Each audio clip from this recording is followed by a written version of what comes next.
Going on to Rome's. So the center position has been a position of consternation for the Vikings for the last couple of years. Notably, Garrett Bradbury, first round pick back in the day, for years was regarded as one of the worst centers in the game, and just constantly him being forklifted by Kenny Clark into the lap of the quarterback was just no Gouda. But the fact that now Garrett Bradbury went to New England and is one of the best centers in the league, I feel like we should fire Chris Cooper just for that. Also, Ed Ingram's looking good with the Texans. Yeah. But the question is for the Vikings is what should they do at the center position? All right, so veteran Ryan Kelly, 2 concussions in 3 weeks. Yeah, placed him on injured reserve, which I think was smart. Is eligible to return Week 10 against Baltimore. So Philly, Chargers, and the Lions. After the bye week, they have to figure out what's going to go on at center if Kelly does indeed return. And also, the Vikings. The Vikings having issues all over the place. Where it just seemed like the first 2 weeks with J.J. McCarthy, they was just blown protections where there were free rushers all over the place. And that's partially on the quarterback, that's partially on the center, that's partially on everyone, right? And now the Vikings have sutured things up quite a bit, but just still issues up front, right? And Michael Jurgens, the backup, filling in for Ryan Kelly, has been up and down. So he's played 3 games this year, 126 snaps, a 45.6 PFF grade, which is not good. 5 pressures, 2 sacks, and 4 penalties. Right, and overall, we always say take everything with a grain of salt with PFF grades, and trust your eyes. What do your eyes see, as well as if you're rewatching the game as well, especially if you get all 22, like things can be different, right? And basically, PFF grades are just someone's subjective point of view, what other people think, right? So they're not really analytics per se, but it's kind of noteworthy, right? And then you have Blake Brandel against the Browns. Frankly, eyeball test wise, Brandel played a great game. Kevin Collin commended him as well, but again, he checked in with a 41 PFF grade, and to that I say whatever. I think that Brandel did a fantastic job in the run game. He did good against Mason Graham.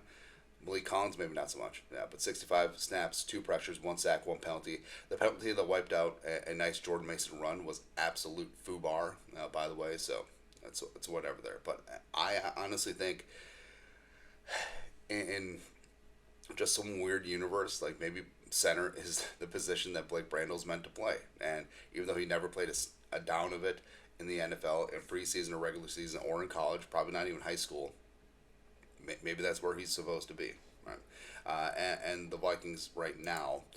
So, man, the offensive line is kind of weird. But Darisaw Jackson should be back after the bye from his wrist. Jurgens with the hamstring, TBD. Will Fries, healthy as a horse, love it. Then you got Brian O'Neill come back from the MCL. Justin School fought the good fight as a swing tackle in game. Jumpa Joe Huber made his first start at left guard against the Browns. Brandel, center of attention. Of it, Walter Rouse in there as well. They're probably going to bring back Rashawn Lee onto the practice squad. Hence, they let go of Matt Will. Let's go yesterday. So, I don't know. In-house, there is options, and overall, the question is going to be, does Ryan Kelly return, and does he play at a high level? But also, that Ryan Kelly, a little bit longer in the tooth, signed a 2-year deal. He's not going to be the center of the future, and you got to find that out. Is it going to be Brandel?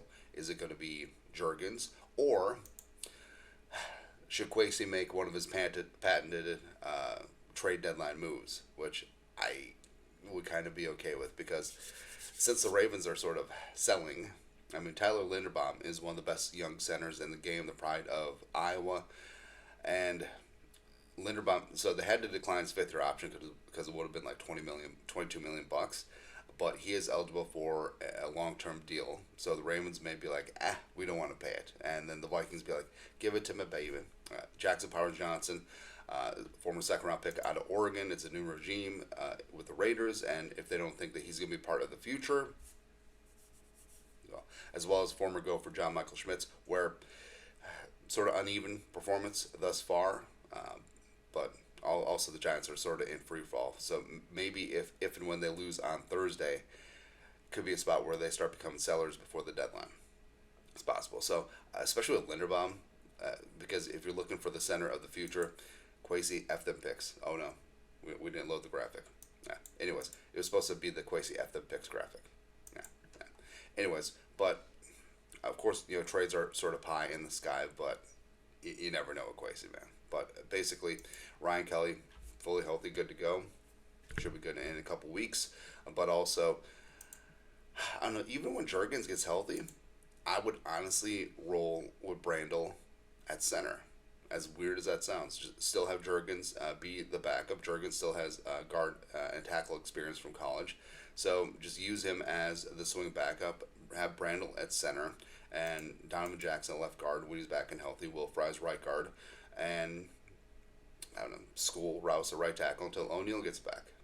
So that's the Patchwork offensive line coming out of the bye, and then finally week 10, it could finally be a spot where we're at full strength. But of course, we'll see. The entire point of this video is just trade for Tyler Linderbaum. That's what it should be. Anyways, your thoughts are thoughts. Center of attention. What are the Vikings going to do at the pivot? Let us know. Comment section. You guys are the best you know what to do. Skull. Production value.